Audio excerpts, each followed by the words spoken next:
अब हमारे अगले सत्र का विषय है वैश्विक साहित्य के आईने में हिंदी साहित्य। यह विषय उतना ही विचारोत्तेजक और बेहतर होने वाला है जैसे कि पिछला सत्र। इस सत्र में नमिता गोखले जी होंगी। नमिता गोखले जी को आप कई तरह से जानते हैं। अच्छा, नहीं आ पा रही हैं तो नमिता जी अभी पहुंच नहीं पाई हैं। तो सबसे पहले अगर नमिता जी शामिल होती हैं, हरीश त्रिवेदी जी हिंदी के बौद्धिक जगत के लिए एक खिड़की की तरह हैं, जिनकी नज़र से, जिनके अनुवादों के ज़रिए, जिनके उत्तरौपनिवेशिक विमर्शों के ज़रिए हम वैश्विक साहित्य को जानते हैं। तो बहुत सम्मान के साथ मैं अपने वरिष्ठ लेखक चिंतक हरीश त्रिवेदी जी को आमंत्रित करता हूं कि वो मंच पर आ जाएं। पूनम सक्सेना जी कथाकार हैं, संपादक हैं। बहुत सम्मान के साथ मैं उन्हें आमंत्रित करता हूं कि कृपया मंच पर आएं। शंपा शाह जी शिल्पकार हैं, क्यूरेटर हैं, संपादक हैं और इस बातचीत में एक अलग जॉनर से वो अपनी कुछ बात रखेंगी। बहुत सम्मान के साथ मैं शंपा शाह जी को आमंत्रित करता हूं। और आशुतोष भारद्वाज जी, उनकी बौद्धिक प्रखरता और उनके संपादन के नाते आप उन्हें जानते हैं। इस बातचीत में आप उन्हें सुनेंगे। तो अपने सारे वक्ताओं को और संचालक आशुतोष भारद्वाज जी को मैं मंच पर आमंत्रित करता हूं। कृपया आप सब आ जाएं। आएं। धन्यवाद रचना जी।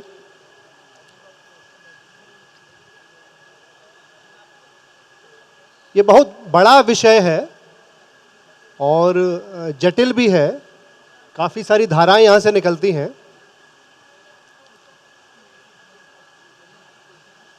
मैं सबसे पहले ये जो पद है विश्व साहित्य, पहले उस पर बात करते हैं। ठीक 200 बरस पहले जर्मन महाकवि ने, गेटे नाम था उनका, उन्होंने इस पद का प्रयोग किया था, जिसे अमूमन साहित्य के इतिहासकार कहते हैं कि वो शायद इस साहित्य के इतिहास में पहली बार इस पद का प्रयोग हुआ है। और उन्होंने तब कहा था कि राष्ट्रीय साहित्य का दौर बीत चुका है, विश्व साहित्य का आगाज हो रहा है। आओ कुछ ऐसा करो कि इसको गति मिले और विश्व साहित्य लगभग स्थापित हो जाए। एक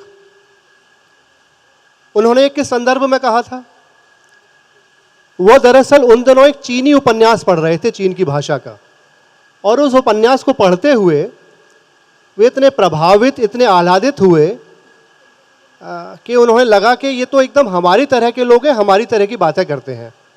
और तब उन्होंने वक्तव्य दिया था। मैं यहाँ एक ये तो तथ्य हम सबको पता है, एक महत्वपूर्ण बात को रेखांकित करना चाहूंगा। जिस समय गेटे विश्व साहित्य के आगाज का, आरंभ का उद्घोष कर रहे थे, यह वो समय है जब यूरोप में राष्ट्रीयता का भाषा के आधार पर, जिन्हें हम नेशन स्टेट्स कहते हैं, उनका उदय हो रहा था। बिस्मार्क, जो कि पूरे जर्मन साम्राज्य को जर्मन भाषा के आधार पर, सिर्फ एक भाषा के आधार पर एकत्र करके, संगठित करके एक बड़ा देश बनाने वाले थे, उनका जन्म हो चुका था। तो जिस समय, जिस भूगोल पर, भाषा के आधार पर राष्ट्रों का गठन हो रहा है, ठीक उसी समय एक महाकवि कहता है कि राष्ट्रीय साहित्य का युग बीत चुका है, विश्व साहित्य का आरंभ हो चुका है। देखिए कितना महत्वपूर्ण है, कवि कितना आगे का सोच रहा है। अब यहां से हम अपने विषय पर आते हैं, विश्व साहित्य के आईने में हिंदी साहित्य। इसके कई सारे पहलू हो सकते हैं जिन पर हम चर्चा करेंगे। मसलन हिंदी की विश्व साहित्य में क्या उपस्थिति है, विश्व साहित्य हिंदी को किस तरह से देखता आया है, और हमारी जो विधाएं हैं, नाटक है या अनुवाद है, उन्होंने क्या ग्रहण किया है, और इन तमाम पहलुओं पर हम बात करेंगे। सबसे पहले मैं हरीश त्रिवेदी जी की ओर आता हूं जिन्होंने खुद तुलनात्मक साहित्य और विश्व साहित्य पढ़ाया है। और जिस गेटे का जो मैंने उल्लेख किया अभी, आपको अभी एक छोटा सा बात बता के खत्म करूंगा। हरीश त्रिवेदी जी ने उस पर एक लेख लिखा है। तो विश्व की थ्योरी, मतलब साहित्यिक थ्योरी, सिद्धांतिक इतिहास में गेटे के इस कोट को अक्सर उद्धृत किया जाता है। तो हरीश त्रिवेदी ने उस कोट को चुनौती देते हुए ऐसा कहा कि वो एक कहीं, अंग्रेजी का हो, हिंदी कर रहा हूँ उसे मैं, कि वो कहीं कोई मुर्गा बांग दे रहा था, वो इससे अधिक कुछ नहीं था। तो उसको बहुत तवज्जो नहीं देनी चाहिए। तो आपकी ओर आशुतोष, ये तुमने बहुत अच्छा किया कि गेटे का भी उल्लेख कर दिया और मेरी तरफ से जवाब भी दे दिया। तो अब मैं और क्या कहूँ। लेकिन ये पहली बात मैं कहना चाहता हूँ कि ये राजेंद्र यादव जी की स्मृति में समारोह हो रहा है, तो पहले मैं उनके नाम की अलख जगाना चाहता हूँ, एक छोटा सा संस्मरण आपके साथ साझा करके, जिसका हमारे इस सत्र के विषय से सीधा संबंध है। एक बार राजेंद्र जी ने कहा, और बाद में शायद लिखा भी है कहीं, अब मुझे ध्यान नहीं है, उन्होंने कहा कि हम जो नई कहानी के लोग हैं, राकेश है, कमलेश्वर है, मैं हूँ, तो हम सब ने एक एक दो कहानियाँ, किसी ने एक, किसी ने दो, ऐसी ज़रूर लिखी हैं जो वर्ल्ड क्लास है। लेकिन ये साला, ये तो 4-5 लिखे बैठा है। साले का अभिप्राय यहाँ ये है कि जो उनके विशेष स्नेह भाजन होते थे, उनको कभी कभी ऐसे वो अभिहित करते थे। तो आप सोचें कि ये साला कौन हो सकता है जो 4-5 लिखे बैठा है। ये थे शैलेश मटियानी। राजेंद्र यादव जिसका लोहा मानते हो, वो सचमुच बड़ा लेखक। लेकिन प्रश्न यहाँ जो एक प्रश्न उठाया आशुतोष ने, प्रश्न यहाँ ये है कि हम तो इनको वर्ल्ड क्लास मानते हैं, कम से कम राजेंद्र जी मानते थे, खुद तीनों को और शैलेश जी को भी। लेकिन विश्व उनको मानता है कि नहीं? ये वर्ल्ड क्लास कैसे होता है? ये कोई प्रतियोगिता तो है नहीं, कोई सर्टिफिकेट तो मिलता नहीं है, इसको तय करना ओलंपिक्स की रेस भी नहीं है, वर्ल्ड कप का मैच भी नहीं है कि देखे कौन कितनी जल्दी दौड़ गया, कितनी दूर फलांग गया, किसने किसको हरा दिया। साहित्य तो अलग ही चलता है अपनी चाल से। तो ये प्रश्न ज़रूर उठता है कि हम जिनको वर्ल्ड क्लास मानते हैं, उनको वर्ल्ड क्या मानता है।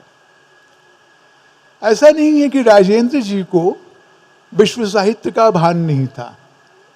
ये बड़ी भारी बात है कि हिंदी के जितने लेखक पिछले 100 साल में हुए हैं, 100 नहीं बल्कि अब तो 150 साल, मैं कहूँगा 1860-1870 के बाद से, उनमें से कौन है जिसको अंग्रेजी नहीं आती थी? और कौन है जिसने अंग्रेजी के माध्यम से केवल अंग्रेजी साहित्य ही नहीं, दुनिया भर का साहित्य नहीं पढ़ा? राजेंद्र जी ने 1950 के दशक में, शायद 54-55 में, अल्बर्ट कामू का उपन्यास है द स्ट्रेंजर, उसका अजनबी नाम से अनुवाद किया था। केवल पढ़ा ही नहीं, उसको हिंदी में लाए, हिंदी में विश्व साहित्य का एक कैनन बनाया। ये काम तो प्रेमचंद से शुरू हो गया था। प्रेमचंद के अनुवादक के रूप में मैंने एक भाषण भी दिया है, अब उसे निबंध भी बना रहा हूँ। बड़ा भारी योगदान है उनका। लेकिन जहाँ तक गेटे की बात है, बस एक वाक्य और कह के मैं ये समाप्त करता हूँ। गेटे के समय में जर्मनी की क्या दशा थी? पहली बात ये कि चीनी भाषा का एक उपन्यास जर्मन अनुवाद में उनको पढ़ने को मिल गया, यही बड़ी भारी बात। लेकिन जर्मन भाषा और जर्मन देश की क्या दशा थी, ये भी सोचना आवश्यक है। उनमें क्यों ये क्षणिक आवेश आया कि अब विश्व साहित्य ही रहेगा और राष्ट्रीय साहित्य नहीं रहेंगे? वो इसलिए था कि जर्मन राष्ट्र तब तक एक नहीं हुआ था। तरह जैसे हमारे यहाँ रियासतें थीं, नवाब थे, महाराजे थे, उसी प्रकार जर्मनी का हाल था। तो जर्मन देश में और जर्मन भाषा के प्रति उस प्रकार की पेट्रियोटिज्म, उस प्रकार की देशभक्ति, भाषा भक्ति प्रकट करना थोड़ा मुश्किल था। और फ्रांस में था तो थोड़ी इसमें ईर्ष्या की भी भावना है। और थोड़ा ये भी है कि अब जर्मनी राष्ट्र बनने के बजाय अब सीधे विश्व ही बन जाए तो ज़्यादा अच्छा है। और इसीलिए हमारे पास राष्ट्र ही नहीं है तो हम किस राष्ट्रीय साहित्य का गर्व करें। तो अब सीधे हम वहीं पहुंच जाते हैं। कुछ ये भी भावना है। इसी प्रकार अब इन्होंने कहा नहीं, मैं अपनी तरफ से कह देता हूँ, 2 लोगों का नाम आता है कि विश्व साहित्य की अवधारणा पहले किसने की। मेरी अपनी राय है कि सन 2003 में अमेरिका के एक प्रोफेसर हैं डेविड डैम्ब्रॉश, पहले कोलंबिया में पढ़ाते थे और अब हार्वर्ड में पढ़ाते हैं। उन्होंने एक पुस्तक छापी, व्हाट इज वर्ल्ड लिटरेचर। तब से विधिवत विश्व साहित्य की धारणा शुरू हुई। उसके पहले लोग कहना चाहें तो कहें। अब जब कोई भी नया विचार आता है तो लोग दिखाना चाहते हैं, और इसमें उनका पांडित्य भी प्रकट होता है कि ये कितना पुराना विचार है, कब से चल रहा है। दूसरे हैं रविन्द्रनाथ टैगोर। उनसे कहा गया कंपैरेटिव लिटरेचर, तुलनात्मक साहित्य पर बोलने के लिए, और उन्होंने कहा कि उस पर तो मैं नहीं बोलूँगा, मैं विश्व साहित्य पर बोलूँगा। उनका वो भाषण छपा है अंग्रेजी में, हिंदी में, बांग्ला में तो है ही, मिलता है, कलकत्ते का भाषण है। उसमें उन्होंने न तुलनात्मक साहित्य की बात की, न विश्व साहित्य की बात की। उनको जो विषय प्रिय था, जिस पर हरदम बोलते थे कि अध्यात्म क्या है, आत्मा क्या है, परमात्मा क्या है, इसकी बात की। 10 पेज तक वही खींच दिया। उसके बाद 2-3 पेज बचे तो एक किपलिंग, एक स्टीवेंसन, 2-3 विदेशी लेखकों के नाम लिए। तो वो भी ऐसी अवधारणा है नहीं। टैगोर के प्रति मेरे मन में बहुत श्रद्धा है, लेकिन अन्य कारणों से है, इस लेख के कारण नहीं है। तो ये जो 2 नाम लिए जाते हैं कि शुरुआत इन लोगों ने की विश्व साहित्य के बारे में सोचने की, तो इस अर्थ में वो सही है कि विश्व साहित्य के नाम पर उन्होंने कुछ कहा, अवश्य कहा। वो हमारे सामने है, उसको हम देखें और उसकी तुलना करें उस विश्व साहित्य की अवधारणा से जो अब प्रचलित है पिछले 20 वर्षों से, और जो पूरे दुनिया में तो नहीं, हिंदुस्तान में उसके नाम लेवा बहुत कम लोग हैं विश्व साहित्य के, लेकिन पश्चिम में, अमेरिका में खासकर, जो विश्वविद्यालयों में पढ़ाने का विषय बन गई है, उसके कोर्स चलते हैं, एक से एक बड़ी किताबें उन पर आती रहती हैं, उनके संकलन आ गए हैं विश्व साहित्य के। वो हमारी ही शताब्दी में शुरू हुआ है, ऐसी मेरी समझ है।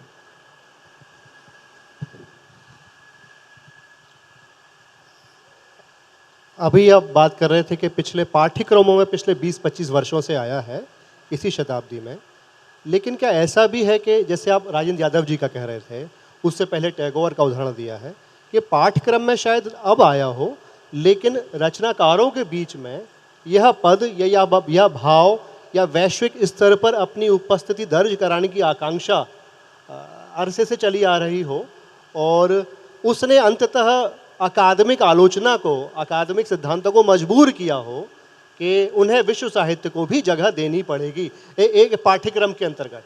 ऐसा आपको लगता है क्या? नहीं, ऐसा बिल्कुल नहीं लगता है। तुम जो भी कहोगे उसको मैं काटूंगा तभी तो कुछ मजा आएगा भाई, विचार विमर्श में सब लोग एक दूसरे से सहमत होते चले तो क्या होगा। बातें बातें जाए तत्वबोध, तो थोड़ा फर्क होना चाहिए। नहीं, वो ऐसा है कि देखिए, हम जो भी धारणाएं बनती हैं, अब जो ज़माना आ गया है और पिछले 100-150 वर्षों से जो ज़माना है, अगर विश्वविद्यालय आपको नहीं पहचानता तो आपका अस्तित्व नहीं है। लगभग साहित्य में तो हो ही गया है और सभी जगह भी हो गया है।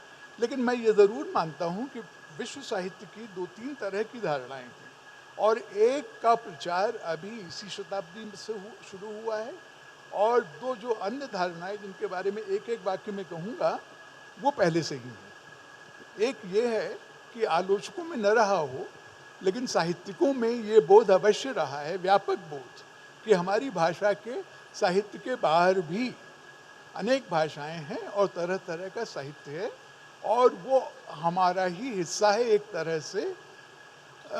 वो हमसे अलग नहीं है, हम जितना उसको जान पाएँ भाषा के अवरोध के बावजूद उतना ही अच्छा रहेगा, ये अवश्य है। वर्ल्ड लिटरेचर में मेरी और डेविड डैमरॉश की कई बार बहस हुई है, कई पुस्तकों में हम लोगों ने साथ साथ सहयोग भी किया है। वो मेरे आमंत्रण पर भारत भी आए थे, तो उनसे लगातार बात चलती रहती है, उनसे भी मेरी असहमति है। उन्होंने जो परिभाषा दी थी विश्व साहित्य की वो ये थी कि जो साहित्य ऐसा हो कि मूल में या अनुवाद में पूरे विश्व में प्रचलित हो सकता हो या हो रहा हो, वो विश्व साहित्य है। पूरे विश्व साहित्य पूरे विश्व में पढ़ा जा रहा हो। तो ये रिसेप्शन की बात हुई, प्रोडक्शन की बात नहीं हुई कि कहाँ तक उसका प्रचार हो रहा है, प्रसार हो रहा है, अंग्रेजी में सर्कुलेशन जिसे कहते हैं वो हो रहा है। तो वो तो एक ही तरह की परिभाषा हुई। दूसरी परिभाषा मेरे मन में, तीसरी परिभाषा, एक तो ये कि साहित्यिकों के मन में भाव रहा है कि साहित्य सार्वभौमिक है, ये अवश्य रहा है, तो दूसरी परिभाषा वो हुई। तीसरी मेरे मन में क्या है कि विश्व साहित्य के नाम पर जो कहा और पढ़ाया जा रहा है वो तो एक बात हुई, या जो संकलन आ रहे हैं 6 खंडों का संकलन विश्व साहित्य का, 6000 पृष्ठ। एक अभी विश्व साहित्य का इतिहास आया है, 2004 में शुरू हुआ जिसका लेखन और 2022 में समापन हुआ, पिछले साल छपा है। मैं भी उसमें सहयोगी लेखक संपादक हूँ। भारत में किसी ने न उसका नाम सुना है, न सुनेगा, न पढ़ेगा, जो अच्छा ही है। वो इसलिए कि 4 खंडों का वो जो इतिहास है उसका दाम है $750। अरे ऐसी किताब को हम धिक्कारते हैं जो $750 की हो, उससे हमारा क्या मतलब।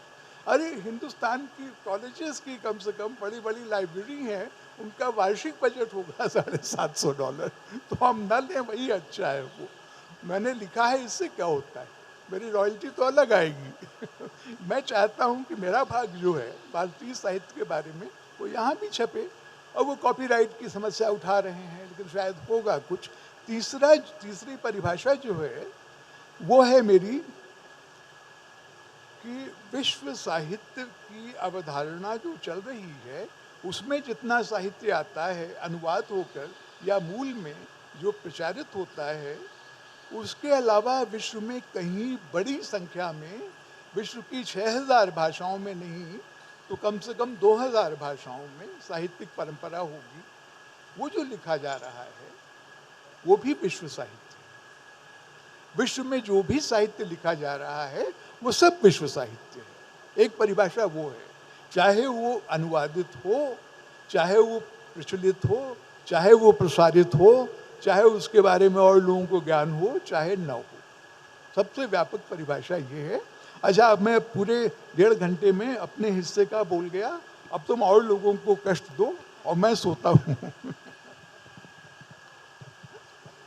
हम अनुवाद की बात कर रहे थे और अब हम हिंदी पर आते हैं। हमारे साथ पूनम सक्सेना है जिन्होंने हिंदी से अंग्रेजी में अनुवाद किए हैं। अनुवाद हम जानते हैं कि जितना व्यक्तिगत कर्म है उतना ही वो एक व्यवस्थित, एक संगठित और राजनीतिक कर्म भी है। एक पूरी एक मशीनरी, उसके एक तंत्र होता है जो किसी किताब को बाहर ले जाता है। आपने अपने अनुवादों का उनका कुछ अनुभव कुछ हमारे साथ साझा करते हुए बताइए कि हिंदी की किताबें कैसे बाहर जाती हैं और विश्व साहित्य के जो गण हैं वो हिंदी को किस तरह से देखते हैं और उनके यहाँ अनुवाद अन्य भाषाओं से जिस तरह से अवतरित होता है उसमें और हमारे अपने अनुवादों में क्या फ़र्क हो सकता है? देखिए, एक जो समस्या है जो यहाँ भी है और विदेश में भी है वो ये है कि चाहे असलियत कुछ और हो लेकिन प्रकाशक हमेशा कतराते हैं अनुवाद को छापने से। उनको लगता है ये बिकेगी नहीं किताब, लोगों में इतनी दिलचस्पी नहीं दिखाएंगे पाठक इस किताब में, जो एक्चुअली सही नहीं है। लेकिन जैसे आपने खुद कहा कि अगर मैं अनुवाद करती हूँ, मुझे कोई उपन्यास बहुत अच्छा लगा, मैंने सोचा मैं इसका अनुवाद करूँगी, मैं प्रकाशक के पास गई, उनको भी आइडिया अच्छा लगा, उन्होंने कहा आप ज़रूर करिए। मैंने मेहनत करके उसका अनुवाद किया और वो छप गई और वो किताब फिर मार्केट में चली गई और मेरे ख्याल से प्रकाशक ने अखबारों में, पत्रिकाओं में कॉपीज़ भेजी रिव्यू के लिए। उससे आगे कुछ ज़्यादा होता नहीं है नॉर्मली। जो बहुत ज़ोर शोर का मार्केटिंग होता है वो उन किताबों के लिए होता है जिनके जो लेखक हैं वो ऑलरेडी बहुत बड़े स्टार्स हैं। तो जो अनुवाद वाली किताब है, अगर उनकी किस्मत है तो कुछ हो जाएगा, अगर उनकी किस्मत नहीं है तो उसको उनके अंजाम पे छोड़ दिया जाए।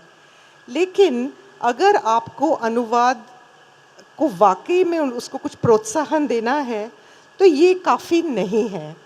और इसके बहुत सारे उदाहरण हैं, विदेश में भी, भारत में भी। किताबें अपने आप से सफल नहीं हो जाती अनुवाद के बाद। मैं आपको एक बहुत छोटा सा उदाहरण दूंगी, एक दो एग्जाम्पल्स। हिंदी की पहले बात करते हैं तो मैंने एक लेख पढ़ा था कि अमेरिका में पिछले 5 साल में जो करीब 3000 किताबें छपी हैं विच आर ट्रांसलेटेड टाइटल्स, उनमें से भारतीय भाषाएं जो हैं वो सिर्फ 20 किताबों में मिलेंगी। और उन 20 में भी हिंदी का क्या क्या आंकड़े होंगे, वो सिंगल डिजिट्स में ही होंगे आई थिंक। जबकि जापानीज़ में देर आर 200 बुक्स, चाइनीज़ में देर आर 100 बुक्स। तो हिंदी से अंग्रेज़ी में अनुवाद जिससे विश्व के जो पाठक है वो किताबें पढ़ पाएँ, वो बहुत धीमी गति से चल रहा है। तो एक कारण ये भी कहा जाता है कि there are a lot of writers from India who write in English who are very well known, जैसे अमिताभ घोष वगैरह। तो वो काफ़ी हावी हैं साहित्य की दुनिया में विदेश में। तो शायद ये एक कारण हो सकता है कि जो हिंदी की किताबें हैं उनका अनुवाद अंग्रेज़ी में इतना नहीं हो। लेकिन कुछ एक चीज़ होनी चाहिए जिससे वो एक क्या बोलते हैं स्पॉटलाइट में आए। जैसे गीतांजलि श्री की किताब का जो अनुवाद था उसको बुकर का प्राइज़ मिला, तो उससे अचानक एक उत्सुकता बढ़ी है, क्या किताब है, हमें पढ़नी चाहिए, फटाफट सब जगह छप रही है, अमेरिका में छप रही है, यूके में छप रही है। तो या तो इस तरह का कोई प्रोत्साहन मिले, नहीं तो अपने आप कोई किताब का अनुवाद करके आप ऐसी मार्केट में छोड़ दीजिए, उसका सफल होना बहुत मुश्किल है। मैं आपको एक बहुत छोटा सा बस उदाहरण दूंगी कि किस तरह से Japanese writer Haruki Murakami became such a success all over the world. It was not by accident. उनके जो पहले प्रकाशक थे जापानीज़ और जो पहले उनके अनुवादक थे Alfred Birnbaum, they wanted to break Murakami into the American market. तो जो उनकी पुस्तकें थी, जो उनके उपन्यास था, उन्होंने बहुत लिबर्टीज़ ली उसके साथ। कई कई पन्ने काट दिए, 100 पन्ने काट दिए। अगर कोई किताब 70s में सेट थी, उनको लगा कि अमेरिकन मार्केट में लोग ये नहीं पसंद करेंगे, तो 70s के सारे रेफरेंस हटा दिए। फिर जब ही when Murakami move to the publisher Knopf and to another translator Jay Rubin, एक उनकी पुस्तक थी जो 3 वॉल्यूम्स में थी, अमेरिका के लिए वो 1 वॉल्यूम में निकाली और करीब 25,000 वर्ड्स काट दिए। So the aim was to make Murakami acceptable to a reading audience in the West and thereby make him popular. अब सही है या गलत है मैं इसकी चर्चा नहीं करती, लेकिन the fact of the matter is today Murakami is one of the best-selling novelists in the Western world and all over the world. So sometimes ये सफलता जो हम चाहते हैं, अगर हम चाहें कि हिंदी पुस्तकों, उपन्यास, कहानियों का अनुवाद हो, तो ऐसे अनुवाद करके मार्केट में डाल देना वो काफ़ी नहीं है। एक तरह से कंसर्टेड एफर्ट होना है to make this literature accessible and available and noticed in the world. तभी हम कह सकेंगे, जो हरीश जी कह रहे थे, कि एक एक डेफिनेशन हो सकता है सही या गलत कि विश्व साहित्य वो है जो विश्व में लोगों ने पढ़ा है, लेकिन अगर अवेलेबल ही नहीं है, आपने उसको पुश ही नहीं किया, तो वो कैसे कोई पढ़ेगा?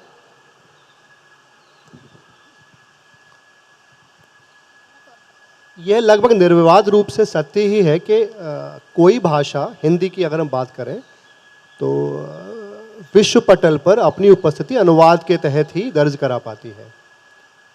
मैं आपको बड़े दिलचस्प तथ्य के बारे में बताता हूँ अभी। हम अक्सर बड़े गर्व से कहते हैं कि निर्मल वर्मा ने चेक के मूल अनुवाद हिंदी में किए। मेरे ख्याल से निर्मल शायद अकेले हिंदी लेखक हैं जिन्होंने अनुवाद किए।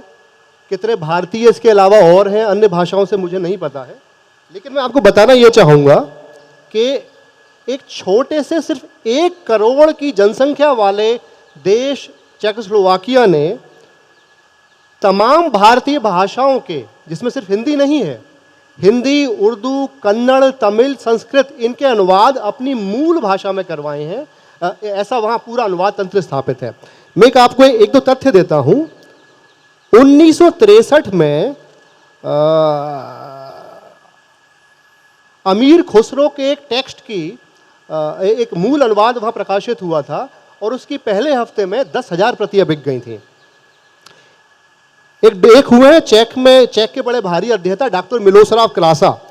उन्होंने 1967 में लिखा है कि भारतीय भाषाओं से अनुवाद पाठ, मैं कोट कर रहा हूं, एकदम उद्धृत कर रहा हूं, भारतीय भाषाओं से अनुवाद पाठकों के बीच इतने लोकप्रिय हैं कि अगर किसी किताब की 50,000 प्रतियां भी प्रकाशित होती हैं, यह कुछ ही हफ्तों में पूरी बिक जाती है। अब आप कल्पना कीजिए कि उस छोटे से देश की बौद्धिक और साहित्यिक संस्कृति कितनी समृद्ध है। अनुवाद को और विदेशों से आई किताबों को वो कितना महत्व देता है। अभी आपने कहा कि अमेरिका में जो अनुवाद हो रहे थे पिछले 5 सालों में भारतीय भाषाओं से अनुवाद हुए सिर्फ 20 हैं। आपको अचंभा होगा, मेरे पास आंकड़े हैं क्योंकि अभी मैं चेक रिपब्लिक रहकर आया हूँ। चेक रिपब्लिक में सालाना जितनी किताबें प्रकाशित होती हैं उसका 37% मूल भाषाओं से अनुवाद है, विदेशी भाषाओं से। यानी कि एक वित्त भर का देश, दिल्ली से आधी जनसंख्या का देश, वो पूरे दुनिया भर के साहित्य पर नजर रखे हुए है। मूल कोरियाई से, इंडोनेशियाई से, जर्मन से, कन्नड़ा से, कहाँ से अनुवाद करा रहा है। तो हमारी उपस्थिति वैश्विक पटल पर हमारी अपनी भाषा की कैसे बनेगी जब तक हम उन मूल भाषाओं को समझना, सीखना, अनुवाद करना और यहाँ की भाषाओं को वहाँ ले जाना शुरू नहीं करेंगे। आशुतोष, मैं बस एक बात कहना चाहती हूँ, आपने भी जिक्र किया, हरीश ने भी किया, कि हिंदी लेखकों में एक परंपरा रही है कि बेहतरीन से बेहतरीन लेखक ने भी अनुवाद किए हैं। प्रेमचंद जी ने, निराला, निर्मल वर्मा, राजेंद्र जी खुद। ये परंपरा क्या आज भी जीवित है? हाँ, आज भी कर रहे हैं। सामने प्रभात रंजन बैठे हुए हैं, इन्होंने शायद 85 किताबें अनुवाद करी हैं। वहाँ पीयूष दहिया बैठे हैं, उन्होंने खुद अनुवाद नहीं किए हैं लेकिन बड़े भारी संपादक हैं हमारी पीढ़ी के। मेरे ख्याल से कम उन्होंने 100-200 हिंदी के लेखकों को अनुवादक बना दिया है। मतलब उनका अगर कभी बायोडाटा लिखा जाएगा तो उसमें जरूर आना चाहिए, आएगा। और जिसमें मैं भी शामिल हूँ। मैं अनुवाद नहीं करता था, मुझे जिद कर करके, अरे क्यों नहीं करेंगे आप, तो बहुत अच्छा लगा सुन के। हमारे में बहुत सारी हैं। तो खैर, अब मैं विधा से थोड़ा आगे बढ़ रहा हूँ, एक अन्य विधा की ओर आते हैं, नाटक की तरफ। शंपा शाह हैं हमारे साथ। शंपा जी, हिंदी का विश्व नाटक के साथ क्या संबंध रहा है, खासकर पिछले 60-70 वर्षों में एनएसडी के बनने के बाद? एनएसडी के बनने के बाद तो ऐसा कहना चाहिए कि एनएसडी एक तरह से एक केंद्र का बनना और फिर उसका विकेंद्रीकरण कैसे हुआ, माने अगर उसका असली असर देखना है तो उसे जो प्रोडक्शन उन्होंने दिल्ली में किए संभवतः उससे नहीं, उससे अगर हम आकेंगे तो बात नहीं बनेगी। बात तभी बनेगी जब हम ये देखेंगे कि जिन लोगों ने यहाँ से शिक्षा प्राप्त की फिर उन्होंने देश भर में जाकर क्या किया। ख़ास तौर पे मैं समझती हूँ कि इस संबंध में मुझे लगता है कि अलकाज़ी ने जिस तरह से हमारे यहाँ रंगमंच को रूप दिया था, उसके बाद कारंत जी के आने ने उसमें एक बहुत भारी हलचल पैदा की। और कारन जी का नाम इसलिए मैं विशेष रूप से लेना चाहती हूँ क्योंकि मैं बाकी तमाम सच पूछिए तो मैं अपने से पूछ रही थी कि कारन जी के, जबकि मैंने बहुत सारे प्रोडक्शन देखे हैं, फिर भी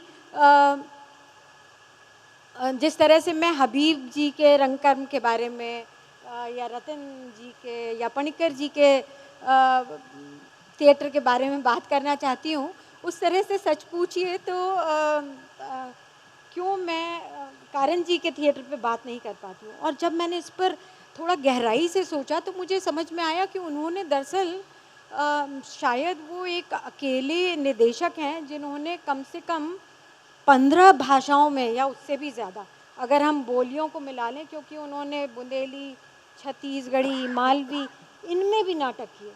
तो मतलब एक नाटककार है जिसे एक भाषा की चिंता नहीं, कन्नड़ या हिंदी की चिंता नहीं, उन्होंने कम से कम 16-18 भाषाओं में नाटक किए हैं और एक जगह नाटक नहीं किया। देश भर में ऐसा कोई राज्य नहीं है जहाँ के रंगमंच को बहुत ही गहराई से उन्होंने प्रभावित ना किया।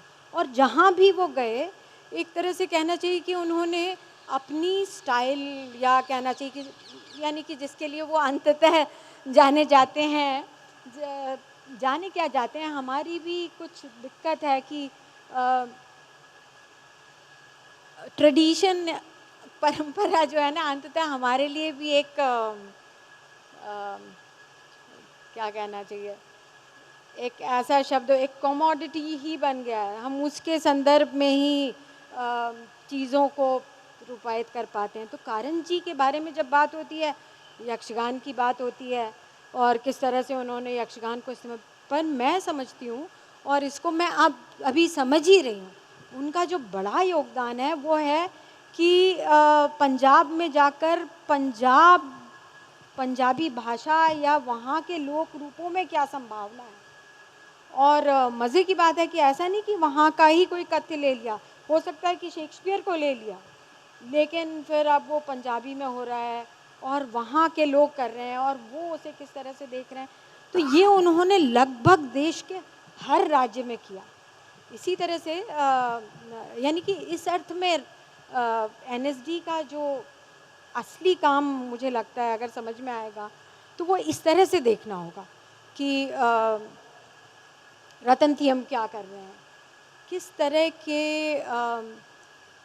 किस तरह से वो मैकबेथ को जब मणिपुरी में करते हैं या कन्हई लाल करते हैं, तो किस, यानी कि मैकबेथ का क्या हो जाता है, वो जाहिर है कि विश्व साहित्य की एक कृति है, लेकिन वो किस तरह से खास एक समुदाय, एक खास रीजन से किस तरह से संवाद कर रही है।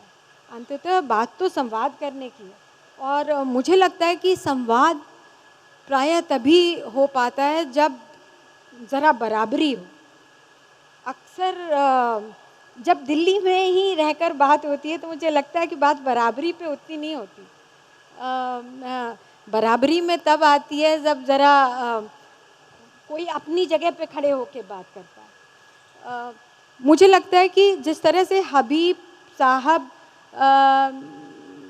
एब्सेंट हैं एनएसडी से, वो अपने में महत्वपूर्ण है। और हबीब साहब को एक तरह से एनएसडी द्वारा न बुलाया जाना भी बहुत दिलचस्प है और वो हमें मजबूर करता है शायद उनके काम को एक अलग तरह से देखने में के लिए और एनएसडी के भी काम को देखने के लिए।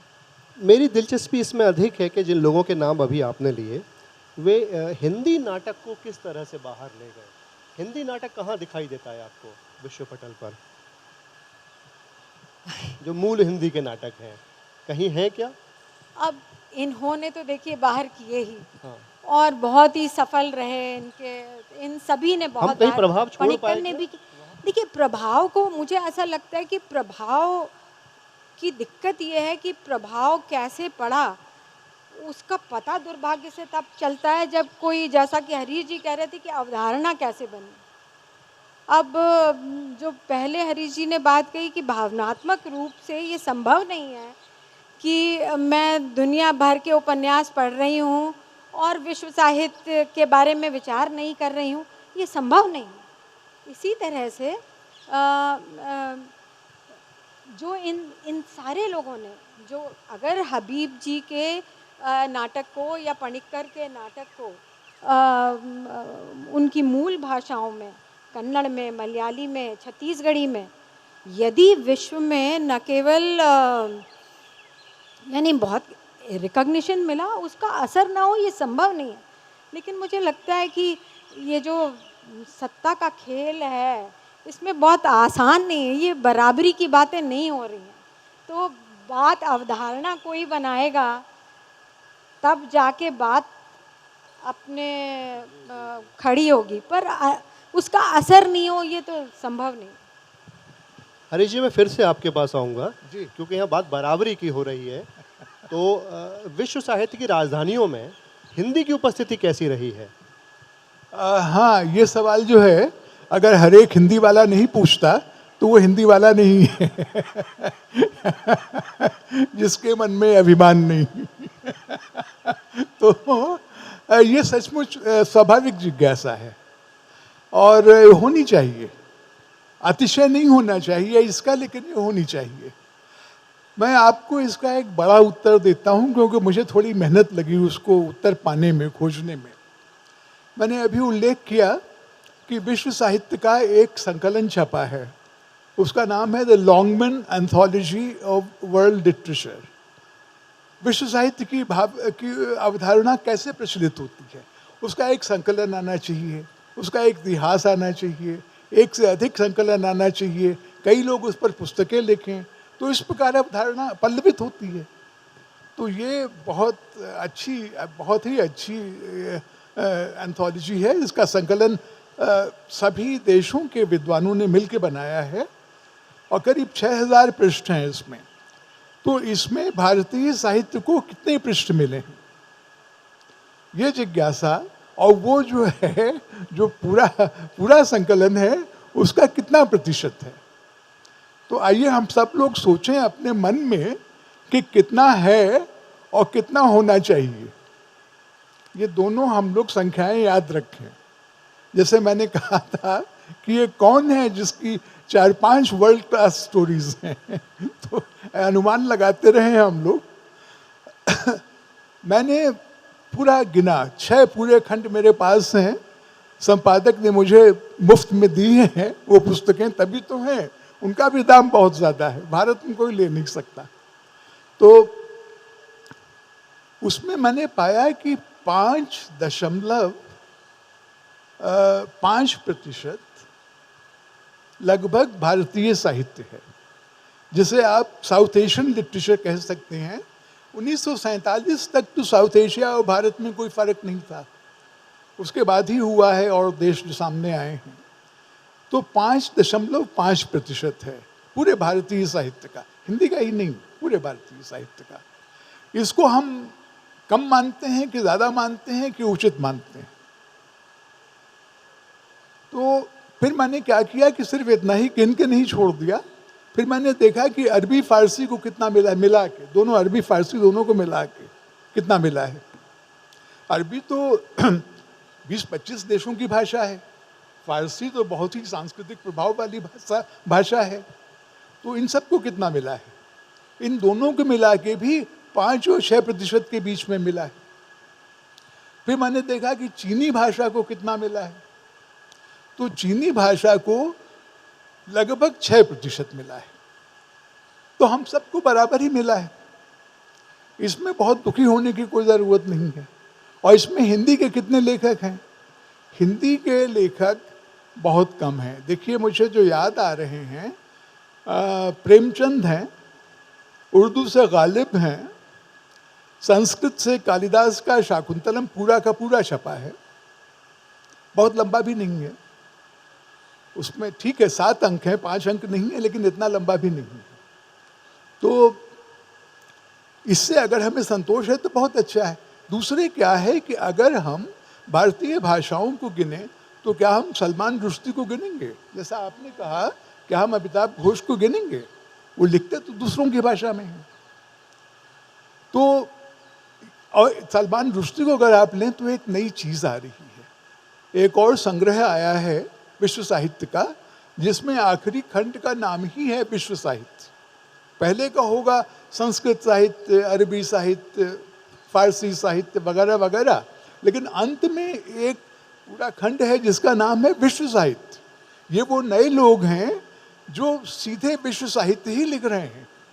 वो अपनी भाषा और अपने देश से बाधित नहीं है, वो सीधे वहाँ पहुँच गए हैं शॉर्टकट मार के।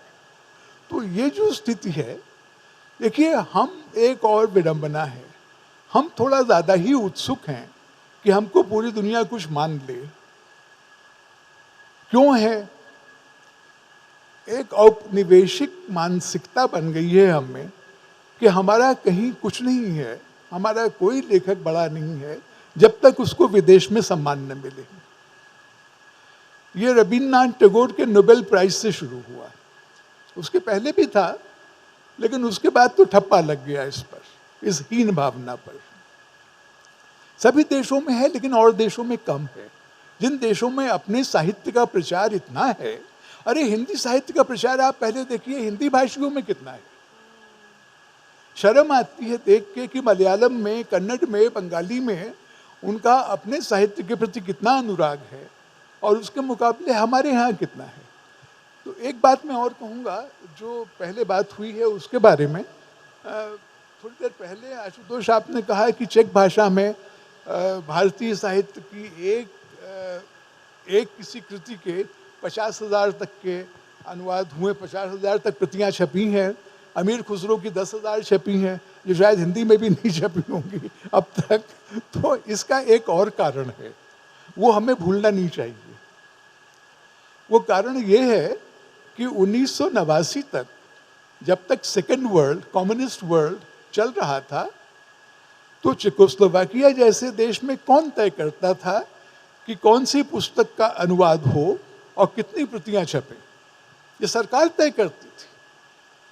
बिना सरकारी अनुमति के कोई कुछ कर नहीं सकता था, और सरकार ही तय करती थी कि कितनी प्रतियां छपे, और सरकार के ही अनुमोदन से वो बिक जाती थी, और पुस्तकें थी ही नहीं। तो एक चीन के मुझे प्रोफेसर मिले, उनसे मैंने पूछा कि हिंदी का कौन सा लेखक है जिसकी अब तक सबसे ज़्यादा प्रतियां अनुवाद में छपी हैं? तो बोले गुलशन नंदा। हमने कहा ये आपको किसने बताया कि आप गुलशन नंदा का अनुवाद करें? तो उन्होंने कहा गुलशन नंदा का अनुवाद करने के 2 फायदे हैं। एक तो उससे लगता है कि देखिए भारत की संस्कृति कितनी विकृत है, कि इसमें कितने दुष्ट लोग रहते हैं, जैसे उनके नायक नायिकाएं हैं। तो इससे भारत कितना पतनशील देश है ये हमको पता चलता है, और हमको लगता है कि हम कितने अच्छे हैं चीन के लोग। तो तरह तरह के कारण हैं ये वहाँ अनुवाद होने के और अनुवाद प्रचारित होने के। 1989 में जब लिबरलाइजेशन हो गया, जब वो पूंजीवादी समाज में शामिल हो गए ये देश, उसके बाद क्या हुआ? बहुत से प्रोफेसर थे हिंदी के, तमिल के, गुजराती के, मराठी के, उनकी नौकरी छूट गई, क्योंकि सरकार ने कहा कि हमें कोई ज़रूरत नहीं है, इन देशों से अच्छे संबंध बनाने की हमें कोई ज़रूरत नहीं। एक संस्कृत के प्रोफेसर थे चेकोस्लोवाकिया में, जब मैं गया था कई साल पहले तो मुझे मिले। उन्होंने कहा, उनसे कहा गया कि अब संस्कृत पढ़ाने की कोई ज़रूरत नहीं है। अब वो सेकेंड वर्ल्ड की जो पॉलिटिक्स थी वो ख़त्म हो गई कि हमें भारत को खुश रखना है। अब आप या तो मंगोलियन पढ़ के मंगोलियन के प्रोफेसर बन जाएं 2-3 साल में, या फिर नौकरी गई आप। तो कहाँ किस प्रकार के अनुवाद प्रचारित होंगे, किन कारणों से? अमेरिका के तो आपने बताया ही, अमेरिका की अपनी समझ है पूरे साहित्य की, उसको कोई हिला नहीं सकता। उसी प्रकार से अगर आप वहाँ प्रचलित होना चाहें तो हो जाइए। अब सलमान रुश्दी उपन्यास लिख रहे हैं जो अमेरिका में ही स्थित है, क्या करेंगे आप? अभी हम अनुवाद की बात कर रहे थे तो मुझे एक तथ्य और याद आया कि ये स्पेकुलेटिव सा प्रश्न है ये। अगर संस्कार का अनुवाद A.K. राम उन्होंने नहीं किया होता जहाँ हम शिकागो यूनिवर्सिटी में बैठे हुए थे, तो संस्कार कहाँ जा पाता। और अगर गायत्री चक्रवर्ती स्पाइवाक ने द्रौपदी का अनुवाद करके वो उसको दुनिया भर के पाठ्यक्रमों में नहीं ले गई होती, तो द्रौपदी कितनी भी महान कहानी होती, वो इस समय क्या स्थिति होती। ये मुझे मेरे में उमड़ रहा था। इस पर आप तीनों अपने अलग अलग तरह से कुछ कहेंगे? ये दोनों भारतीय हैं। लेकिन हम हिंदी की बात कर रहे हैं। कोई वहां का अनुवादक आए, वो अनुवाद करे तो हमें अच्छा लगे और अच्छा लगे। हम तो अपना माल बेचेंगे ही। भारत में एक और बात है कि हम ही बड़े उत्सुक हैं कि अगर अंग्रेज आके हमारा अनुवाद नहीं करता तो हमको भी तो अंग्रेजी आती है, हम खुद ही कर देंगे। और हमारी अंग्रेजी वहां बिल्कुल नहीं चलती। हमारी अंग्रेजी पढ़ने वाला भारत में ही मिल जाए तो बहुत है, बाहर बहुत कम है। तो क्या ख्याल है? शंपा जी, आप कुछ कहेंगी, क्योंकि आपने ये शुरुआत करी थी कि हिंदी और अन्य भाषाओं या विश्व साहित्य के बीच का जो संबंध है वो बराबरी का नहीं है। इसको अपने नाटक के संदर्भ में बताएं, या आप अन्य विधाओं की ओर भी, ये असमानता कहाँ कहाँ दिखाई देती है आपको। और इसलिए जब हम, जो हमारा सत्र का विषय है कि वैश्विक साहित्य के आईने से हिंदी साहित्य, कैसे वह छवि अनिवार्यतः एक असमान छवि बनकर आती है, ऐसा आप कहना चाह रही थी मेरे ख्याल से। यानी वो जो बात आई नहीं कि जो एक उपनिवेश रहा है और इतने लंबे अरसे तक रहा है, उसका असर हम पर इतना गहरा है।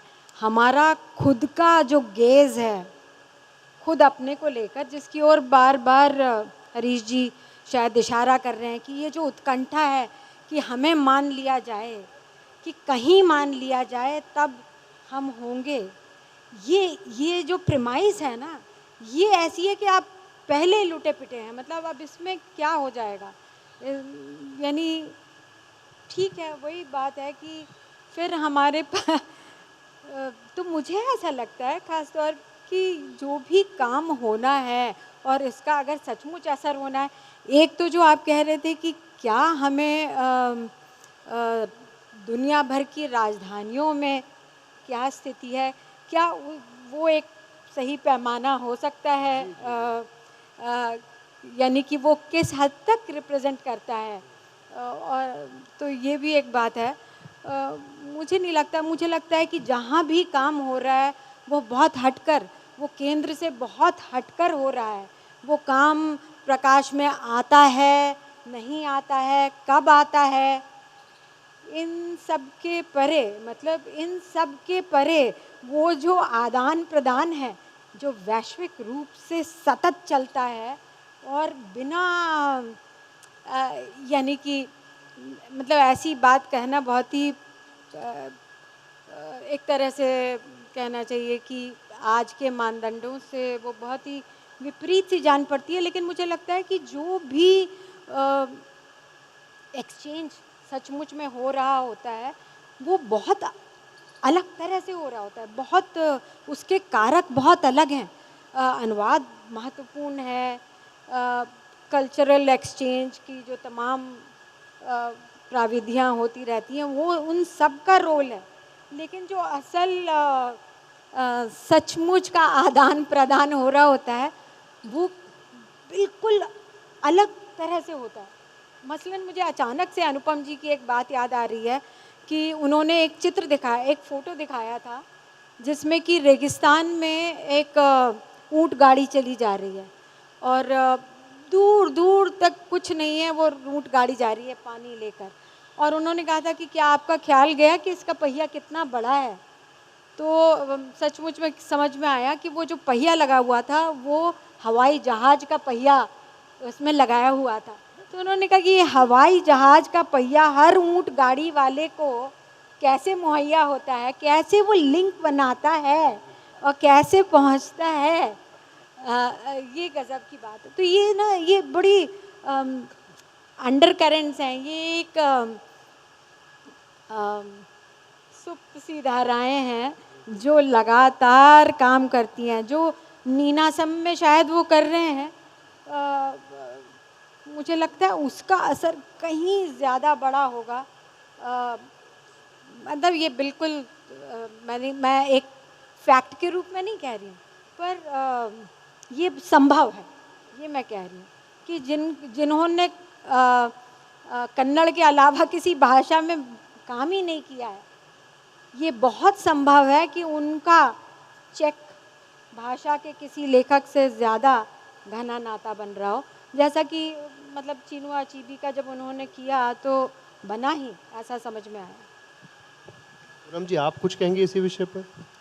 एक्चुअली इसमें दो चीज़ें हैं। एक तो जो आप दोनों ने कहा वो बिल्कुल सही है कि ये लालसा कि भाई हम बहुत पहचाने जाए, हमें लोग जाने, ये इसकी कोई ज़रूरत नहीं है।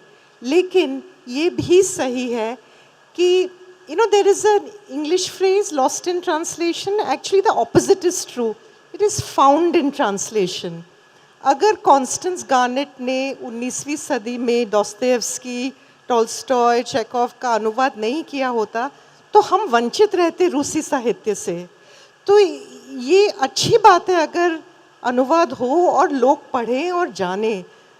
अगर ग्रेगरी रबासा ने मार्केज का 100 Years of Solitude का अनुवाद नहीं किया होता तो हम उस पुस्तक से वंचित रहते, हम नहीं पढ़ पाते। In fact, Marquez said that his translation is a work of art in itself. तो अनुवाद खुद एक चीज़ है उस अपने आप में। अगर पीटर ब्रुक्स ने कई साल पहले महाभारत नहीं किया होता तो उनके करने से महाभारत और महान नहीं हो गया, लेकिन लोग उसके बारे में जान गए। तो ये अच्छी ही बात है अगर हम we come to know about the literatures of other countries and we can only do that through translation. तो इसमें ये लालसा की बात तो है ही है, जैसे I must break into this market unless the West doesn't know me, तो क्या फ़ायदा। पर दूसरी तरफ से देखें तो ये होना भी चाहिए, अदरवाइज हम खुद कितने तरह के साहित्य से हम उनसे अपरिचित रहते। हमने इस विषय से शुरुआत की थी कि विश्व साहित्य की अवधारणा क्या है, और फिर उसमें हिंदी की स्थिति को खोजते हुए लगभग इस जगह पहुँचे कि जो वैश्विक साहित्य का आईना है वह खंडित है, असमान है, इसलिए हमें अपनी हिंदी को उससे देखने की, उससे परखने की कोई आवश्यकता नहीं है। ऐसा यहाँ एक मोटी मोटी एक कॉन्सेंसस सी बन रही है, जिसमें पूनम जी ने हल्का सा अंत में एक बड़ा महत्वपूर्ण नुक्ता ये भी लगा दिया। लेकिन अगर कोई ऐसी लालसा रखता है तो उस लालसा का भी वो बड़ी जायज़ है, वो ऐसी महत्वाकांक्षा है तो उसका भी सम्मान होना चाहिए। तो है हमारे पास अभी 20 मिनट अधिक ही हैं, लेकिन मुझे लगा कि अब हम इसको खोल देते हैं, आप लोगों के प्रश्न लेते हैं। अगर कोई इस पर कुछ कहना चाहे, कोई टिप्पणी, कोई प्रश्न।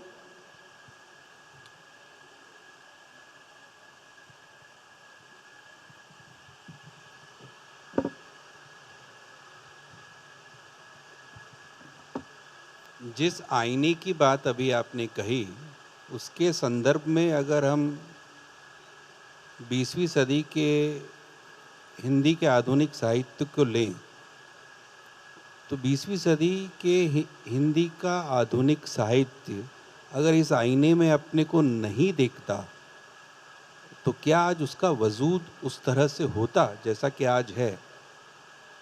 ये नकारात्मक पक्ष में भी जा सकता है और सकारात्मक तरह से भी।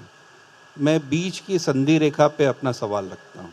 एक दूसरा सवाल ये कि विश्व की जिन भाषाओं में जिनकी और हम लालसा रखते हैं कि हमारा साहित्य पहुँचे, क्या हिंदी ने कभी यह भी जानने का प्रयास किया या हिंदी के उन लेखकों तक ने जिनकी कृतियों का वहाँ अनुवाद हुआ है कि वहाँ के समाज या वहाँ की पुस्तक संस्कृति में वहाँ के आलोचकों के बीच मसलन अखबार के 5 अखबारों में ही सही उनकी कुछ पुस्तक समीक्षाएं भी हुई हो।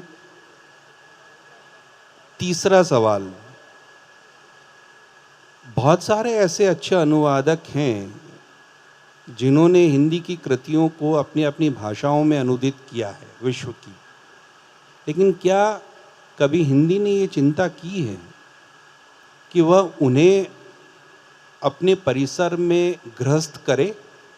मसलन आनीमोंतो से लेकर के बहुत सारे लोग हैं, उन्होंने क्या टेक्स्ट लिखे हैं हिंदी को लेके, मुझे नहीं लगता कि हिंदी का संसार बहुत ज़्यादा जानता है।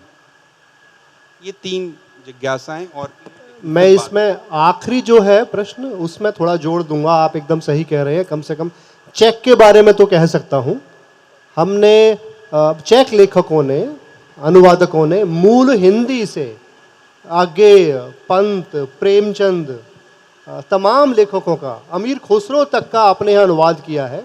और हरीश जी ने सही कहा कि साम्यवादी काल में अधिक अनुवाद हो रहे थे, लेकिन याद कीजिए मैंने यह भी कहा था कि पिछले 5 वर्षों में जो 1 करोड़ की जनसंख्या वाले चेक रिपब्लिक में जो किताबें आई हैं, प्रकाशित हुई हैं, उसमें से 37% अनुवाद हैं मूल भाषा से। तो आपका प्रश्न है बहुत वाजिब है, चिंता आपकी, तो उसमें थोड़ा जोड़ दिया मैंने। बाकियों के लिए मैं आप लोगों के पास।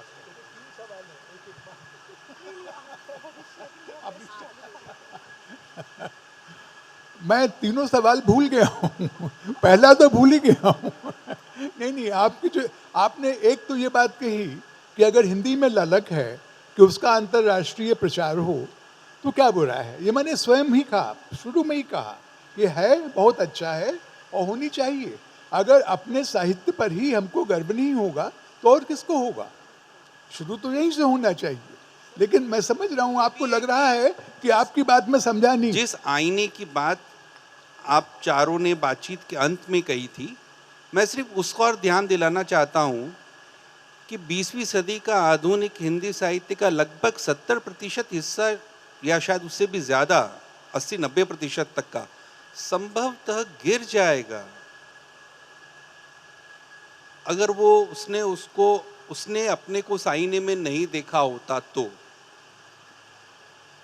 क्या निर्मल वर्मा या उससे भी पहले प्रेमचंद तक भी हम जाएं, आलोचकों में भी ले सकते हैं, कृतिकारों में भी, क्या आपको नहीं लगता, या क्या लगता है? मैं ये जानना चाह रहा, मैं दरअसल शायद क्या नहीं लगता।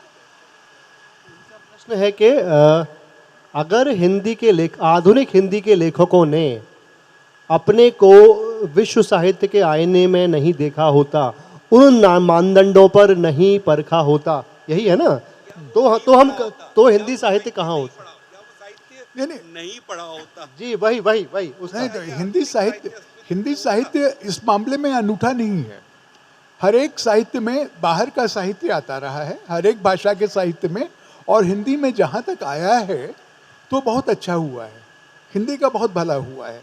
और इसमें एक छोटी सी बात मैं ये कहना चाहता हूँ, देखिए हिंदी साहित्य में पश्चिम साहित्य से पिछले 100-150 साल में क्या क्या आया।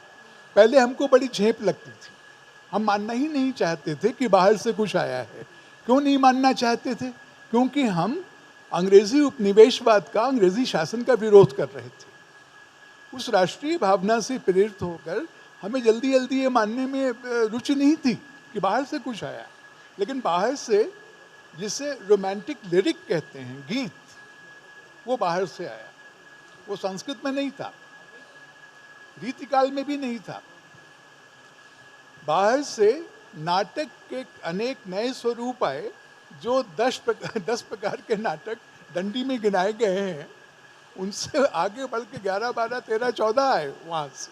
और एक विधा जो आज सबके सिर पे चढ़ के बोलती है, वो तो बाहर से ही आई, उपन्यास। और मैंने लिखा भी है पहले, कई वर्ष पहले, हिंदी के जो शुरू के 5-10 उपन्यास हैं, उनको इस दृष्टि से पढ़ा जाए कि उनमें विदेश से कितना आया है और हमारी परंपराओं से भी कितना बचा रहा है। इन दोनों का जो सम्मिश्रण है, अरे पंडित गौरी दत्त बिल्कुल शुरू में 1870 में जो देवरानी जेठानी की कहानी लिख रहे हैं, वो अंग्रेज़ों के प्रोत्साहन से लिख रहे हैं, अंग्रेज शासकों के, कि समाज सुधार हो। अंग्रेज उसको इनाम दे रहे हैं। लेकिन देवरानी जेठानी की कहानी पूरे अंग्रेजी साहित्य में आपको नहीं मिलेगी। वो हमारा है, वो हमारा, क्योंकि एक ही पूरा परिवार एक ही घर में रहता है, तो उसमें जो कलह है और जो उसका समाधान है और जो विच्छेद है और उसको जो पाटने की कोशिश है, वो हमारे समाज की चीज़ है। एक उपन्यास मुझे बहुत ही प्रिय है, श्यामा स्वप्न, ठाकुर जगमोहन सिंह का। इन सब उपन्यासों में शुरू में ही अंग्रेजी आ जाती है, शीर्षक पेज, टाइटल पेज पर ही अंग्रेजी छपी होती है आधी। और उसके बाद श्यामा स्वप्न में सबसे बड़ी बात मुझे क्या लगी कि उसमें ब्रजभाषा भी है, खड़ी बोली भी है। वहाँ के उपन्यास में पद्य नहीं आ सकता, केवल गद्य आना चाहिए। इसमें पद्य भी है, गद्य भी है, चंपू की तरह है। इसमें रीतिकालीन प्रयोग भी है, अत्यंत आधुनिक प्रयोग भी है। ये पहला उपन्यास है जिसमें अंग्रेज कहाँ रहते हैं उसका उल्लेख है। इसमें एक श्वेत द्वीप है, और शायद ये पहला उपन्यास है जिसमें चश्मा जो हम सब लोग पहनते हैं उसका उल्लेख है। एक चश्मे की दुकान है, वहाँ जाता है ये व्यक्ति। तो इस प्रकार दो सभ्यताओं का मिलन कैसे हो रहा है, दो संवेदनाओं का मिलन कैसे हो रहा है, ये उस काल में और अधिक स्पष्ट दिखता है। अभी हबीब जी की बात कर रही थी, हबीब तनवीर की, शंपा जी। हबीब तनवीर ने जो प्रयोग किए और जो छत्तीसगढ़ी नाटक बनाया उन्होंने, जो भाषा बनाई, जो नाटक की विधि बनाई, वो सर्वथा देसी है। और उस पर उसने नाटक खेलने की विधि बदल दी, समझने की विधि बदल दी। बड़ा भारी उनका योगदान है। और वो पढ़े कहाँ के थे? पढ़े लंदन के थे। अगर वो लंदन 2-3 साल पढ़ के उसके बाद बर्लिन जाके वहाँ से ब्रिस्ट का प्रभाव लेकर ना आए होते तो न कर पाते। तो हर एक साहित्य में इस प्रकार का आदान प्रदान चलता ही रहा है। और अंग्रेज़ों ने बड़ी कृपा की, हमारे ऊपर जो शासन किया, तो अंग्रेजी हमको सिखा के पश्चिम का द्वार खोल दिया।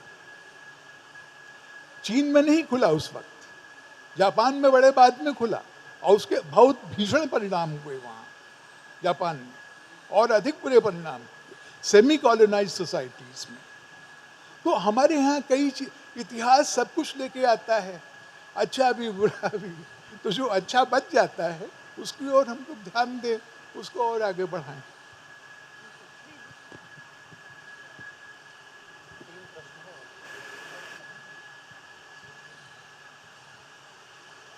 और कोई?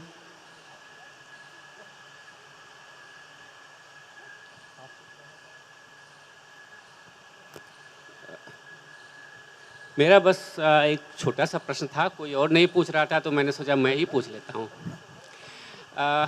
अभी भारत की जो हैसियत दुनिया भर के साहित्य में, भारतीय साहित्य के होने वाले अनुवादों में, अभी जो मार्केट है, भारत की हैसियत आर्थिक मंच पर और वैश्विक राजनीतिक मंच पर जिस तरह बढ़ते हुए दिखाई पड़ रहा है, क्या इसका कोई प्रभाव भारतीय साहित्य की वैश्विक पहुंच तक में दिखाई पड़ेगा क्या? या हरीश त्रिवेदी जी से ही मैं ये जानना चाहता हूं कि अगर वैश्विक परिप्रेक्ष्य में, परिदृश्य में भारतीय लेखन का और साहित्य की वो हैसियत नहीं है जो अपेक्षित है और जो होना चाहिए, तो कहीं ये उत्तर औपनिवेशिक मानसिकता है या एक साम्राज्यवादी मानसिकता के तहत ऐसा होता है, या ये यूं ही इतना निरपेक्ष है? बस यही है। नहीं, आपका प्रश्न बड़ा गहरा है कि दोनों में संबंध क्या है। हमारा जो स्थान बन रहा है देश विदेश में और विश्व साहित्य में, उसका क्या कुछ प्रभाव हिंदी साहित्य में अब जो प्रवृत्तियां विकसित हो रही हैं उन पर भी होता है कि नहीं? तो पहली बात मैं ये कहूँगा, पता नहीं और लोगों को कैसा लगेगा, उनका क्या विचार है इस मामले में, अलग अलग होगा ही। एक बड़ी भारी फांक मुझे क्या दिखती है कि पश्चिम से लेके अमेरिका, इंग्लैंड से लेके चीन, जापान तक, चीन तक, रूस में भी जो समाजवादी अवधारणा थी साहित्य की, वो हमारे भारत की तुलना में कहीं क्षीण हो गई है।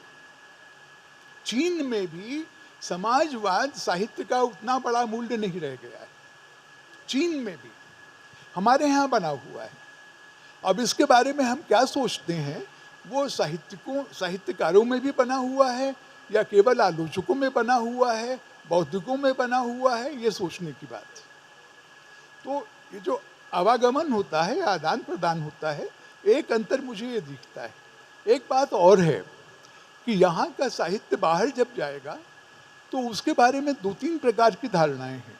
एक, जो नितांत खांटी भारतीय होगा वो उनके लिए नया होगा। जो पश्चिम से प्रभावित है वो उनके लिए उतना नया नहीं होता। ऐसा मान के, जैसे हमारे यहाँ मान लीजिए हिंदी में ही नहीं और किसी भी भाषा में बहुत ही बढ़िया अस्तित्ववादी उपन्यास लिखा गया हो या साम्यवादी उपन्यास लिखा गया हो, तो ये धारणाएं तो बाहर की हैं, उनके यहाँ बहुत हैं, पहले से ही हैं। पश्चिम में अस्तित्ववादी हैं, रूस चीन में साम्यवादी हैं, उनसे लिखवाई गई हैं 70 साल में 80 साल में। तो हम उनका मुकाबला कैसे करेंगे? स्थानीयकरण के द्वारा ही करेंगे कि हमारी स्थानीय परिस्थितियों में हम इनको कितना उतार पाए। उनके अस्तित्ववाद से, उनके साम्यवाद से हमारा साहित्य कितना फर्क हो गया। तो एक तरह समानता भी बनी रहे उनसे, कुछ तो एक पुल बना रहे जिससे आवाजाही हो सके, और दूसरे हम अगर पश्चिम की तरह ही हो गए तो पश्चिम हमें क्यों पूछेगा? लेकिन सर इस स्थानीयकरण में, इस देसीकरण में उसके बहुत से खतरे भी हैं, उसके सांप्रदायिक खतरे हैं, उसके पोगा पंथ में और अंधेरे में जाने के उसके खतरे हैं। दूसरी तरफ विश्व की तरफ मुंह करके देखता हुआ हिंदी साहित्य, उसके अपने बाज़ारवादी और साम्राज्यवादी खतरे हैं। इन दोनों खतरों के बीच वो कौन सी जगह है जहाँ साहित्य, हिंदी साहित्य, उसका एस्थेटिक्स, उसका आलोचनात्मक मन टिका रह सकता है? वो जगह कौन सा है? देखिए, स्थानीयता केवल संकीर्णता की ओर ले जाएगी, ये नहीं मानना चाहिए। स्थानीयता उदारता की ओर भी ले जा सकती है। स्थानीयता को दकियानूसी मत मानिए, इन दोनों को पर्याय मानेंगे तो स्थानीयता मिट जाएगी। फिर आपका जो भय है कि पश्चिम और हावी हो जाएगा, वो सच हो जाएगा। कुछ तो बनाए रखिए अपने नाम से, उसको ये मान के मत चलिए कि हमको अधिक संकीर्ण करेगा या प्रतिक्रियावादी करेगा। इनका ठेका हमने नहीं लिया है प्रतिरोध का। कई तरह से प्रतिरोध होता है, दुनिया भर में होता है, अमेरिका तक में प्रतिरोध होता है पूंजीवाद का, ऐसा नहीं है। लेकिन अगर आप ये पूछ रहे हैं कि आदर्श स्थिति क्या है इन दोनों बिंदुओं के बीच में, तो आप गलत आदमी से पूछ रहे हैं। आप किसी सुधी विद्वान से पूछिए, आप अखिलेश से पूछिए। एक संकट और है स्थानीयता का। हम पश्चिम की निगाह में एक्सोटिका बनने की कगार पर पहुंचने लग जाते हैं। ये मैंने अक्सर महसूस किया है। तुमको क्या लग रहा है कि अब अधिक एग्जॉटिक है या पहले अधिक? ये मुझे नहीं पता, लेकिन ये बड़ा भयंकर ये खतरा बना रहता है। नहीं, पहले कहीं अधिक एग्जॉटिक थे, अब पहले कहीं अधिक एग्जॉटिक थे। पहले हमारी हर एक चीज उनके लिए नई थी, क्योंकि उनको पता ही नहीं था हमारे बारे में कुछ। 18वीं शताब्दी से शुरू होके जब संस्कृत नाटकों के क्या और चीज़ों के भी पहले अनुवाद आए 1780 के दशक में, तब तो हमारी हर एक चीज़ नहीं थी। अरे विलियम जोन्स ने ये कहा कि कालिदास यहाँ के शेक्सपियर हैं, इससे बढ़ के तारीफ कोई क्या करेगा अंग्रेज। लेकिन उन्होंने ये भी कहा कि ये जो नाटक 7 अंकों में है, ये अगर 5 अंकों में हम समेट दें तो ज़्यादा अच्छा होगा। क्यों? क्योंकि उनके यहाँ 5 ही अंक होते हैं, उनको अकल ही नहीं है क्या 5 से अधिक या कम भी हो सकते हैं। तो क्या किया जाए? तो एग्जॉटिक इसी तरह बनता है, अपनी धारणाओं पर दुराग्रह करने से दूसरी चीज़ एग्जॉटिक लगती है। मैम, पूनम मैम से मेरा ये सवाल है कि आपने जो कहा कि अनुवाद को उसी तरह से मार्केटिंग नहीं की जाती, जापानीज़ राइटर के कॉन्टेक्स्ट में आपने ये कहा, तो मैम जैसे कहा कि आपने उनके हारुकी मुराकामी के मतलब 100 पेजेस भी हटा दिए गए इनिशियली, तो मैम इससे अनुवाद छप तो गया, वो एक बेस्ट सेलिंग नॉवेल भी बन गया, लेकिन उससे क्या उसकी लिटरेरी वैल्यू कम हुई? देखिए, ये मुझे लगता है सबके नज़रिए पे है, क्योंकि Murakami himself didn't seem to object to it and कभी कभी अनुवाद करते समय every great writer needs a great editor, क्योंकि जो लेखक होता है ना, वो लिखता चला जाता है और वो सोचता है जो मैं लिख रहा हूँ हर शब्द बिल्कुल सोना है, लेकिन that's way you need a great editor, because sometimes हर शब्द सोना नहीं होता है, कभी कभी काटने पड़ते हैं पैरास, पूरे के पूरे चैप्टर्स, पेजेस। तो एक कोई राइटर का एक उपन्यास, उसमें अगर कुछ कटौती होती है तो in it self it is not a bad thing. In the case of Murakami, the changes were done to make the book palatable to American readers. तो वो एक थोड़ी सी फर्क चीज़ हो जाती है. लेकिन Murakami, by all accounts, himself was very keen to break into the American market. तो एक तरह से it was like a strategy which has paid off. And this is not to question Murakami's genius or talent. वो तो जो है वो है ही है. बट वहाँ के जो पब्लिशर्स थे, ट्रांसलेटर्स थे, उनको लगा to make the book acceptable, let us do this, and we are working on behalf of Murakami. हम उनके खिलाफ काम नहीं कर रहे हैं, हम उनकी अच्छाई के लिए ये सब कर रहे हैं ताकि उनकी किताबें अमेरिका में बिके, जो वो खुद चाहते भी थे. तो अगर सब लोग राज़ी हैं तो इसमें you know maybe there should not be any objection. It is a very It's a delicate matter, but this is true. Every writer needs a great editor. That is a fact.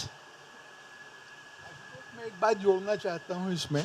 देखिए, Murakami का उदाहरण जो दिया ना पूनम जी ने, तो लगता है कि जापान और अमेरिका के बीच में संघर्ष हो रहा है और दूर लड़ाई हो रही है, हमसे कोई खास मतलब नहीं है. लेकिन मैं आपको एक उदाहरण देता हूँ, जो लड़ाई भारत के भीतर ही लड़ी गई.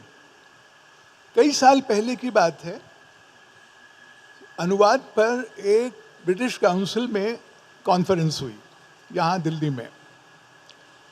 मैं भी उसके सह आयोजकों में, एक नहीं था, दो ही सह आयोजक थे. एक ब्रिटिश काउंसिल के थे, एक हम थे. तो हमने कहा कि इसमें एक सत्र हम राग दरबारी के अनुवाद पर रखेंगे.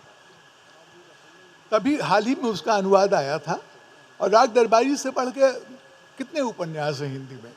तो मैंने कहा इसके बारे में कुछ बात करते हैं. तो जिलियन राइट यहीं दिल्ली में रहती हैं, अनुवादिका, उनको बुलाया. मैंने अपने क्लास में, एमफिल क्लास में पढ़ाता था, एक लड़की ने बहुत बढ़िया पेपर लिखा था, मेरी छात्रा ने, उस अनुवाद पर. वो उसने पढ़ा. श्रीलाल जी लखनऊ से आए, सब लोग थे एक साथ वहाँ बैठे हुए थे. तो मेरी छात्रा ने इस तथ्य का उद्घाटन किया जो किसी को नहीं पता था कि कुल मिलाकर लगभग 70 पेज की सामग्री हिंदी उपन्यास से काट दी गई है अंग्रेजी अनुवाद में. हाँ. और जिलियन राइट बैठी हैं और श्रीलाल जी बैठे हैं और मैं उसकी अध्यक्षता कर रहा हूँ. तो पहले तो जिलियन कुछ नहीं बोली. जब सब खत्म होने लगा तो मैंने जिलियन से कहा कि आप बताइए. तो वो बोली कि उन्होंने तो पूरा किया था अनुवाद, पेंगुइन ने छापा. जब पेंगुइन के पास गया तो उन्होंने कहा कि पृष्ठ इसमें ज़्यादा हैं. तो उन्होंने कहा कि भाई मूल में ज़्यादा है तो हम क्या करें, उतना हमने किया है. तो बोले नहीं, इसमें काट छांट होगी, क्योंकि इतना बड़ा उपन्यास हम नहीं छाप सकते, तब नहीं छाप सकते थे. अब तो उन्होंने यशपाल का झूठा सच दोनों भाग एक ही में छापा है, अब तो हो गया है. तब की बात बता रहा हूँ. तो उन्होंने कहा देखिए इससे आपको पता चल जाएगा कब की बात है. उन्होंने कहा कि हम किसी पुस्तक का दाम 99 रुपए से ज़्यादा नहीं रखते, क्योंकि 100 रुपए वाली तीन फिगर्स वाली पुस्तक कोई नहीं खरीदता हिंदुस्तान में. तो उन्होंने कहा 70 पेज अगर हम काट देंगे यहाँ वहाँ से मिला के तो 99 रुपए में भी आ जाएगी हमारे कॉस्ट में. तो जिलियन ने कहा मैंने सब किया था. उन्होंने कहा इतना काटना ही काटना पड़ेगा, तब दाम ठीक रहेगा इसका. तो मैंने श्रीलाल जी से कहा कि आपको पता था कि ये हो रहा है आपके उपन्यास के साथ. तो बोले हाँ पता था, जिलियन ने बताया था कि ये कह रहे हैं प्रकाशक. तो हमने कहा आप मान गए. तो बोले भाई प्रश्न ये था कि छपे कि न छपे, या तो इस तरह छपे या न छपे. तो इस प्रकाशन की महिमा अलग है. अनुवाद कई बार तो प्रकाशक ही कहता है कि इसका अनुवाद करो। अभी पूनम जी मुझे याद दिला रही थी, प्रेमचंद की जो जीवनी है अमृत राय की, उसका मैंने अनुवाद किया है। अमृत राय ने मुझसे कहा इसका अंग्रेजी अनुवाद करने का। उसमें भी करीब 100 पेज कटे हुए हैं। किसने काटे हैं? मैंने नहीं काटे वो अमृत राय ने काटे वो उनको लगा कि मैंने जो हिंदी में लिखा था 20 साल पहले, वो एक जोश में मैं लिख तो गया, लेकिन अब उतना संगत नहीं है, अंग्रेजी में तो बिल्कुल नहीं होगा। तो उन्होंने काट के मुझे प्रति दी, उनकी दी हुई प्रति में सब कटा हुआ है उतना। मैंने थोड़ा सा उससे बचा लिया, बल्कि मैंने उनसे कहा कि थोड़ा तो आपने बेकार ही काट दिया, मैं रख लूँगा इसको। जब प्रकाशन की नौबत आई तो जिस प्रकाशक ने कहा था कि ये अनुवाद किया जाए, उसके जगह 10 और प्रकाशक खड़े हो गए कि इतनी बड़ी पुस्तक का अनुवाद हो रहा है तो हम छापेंगे।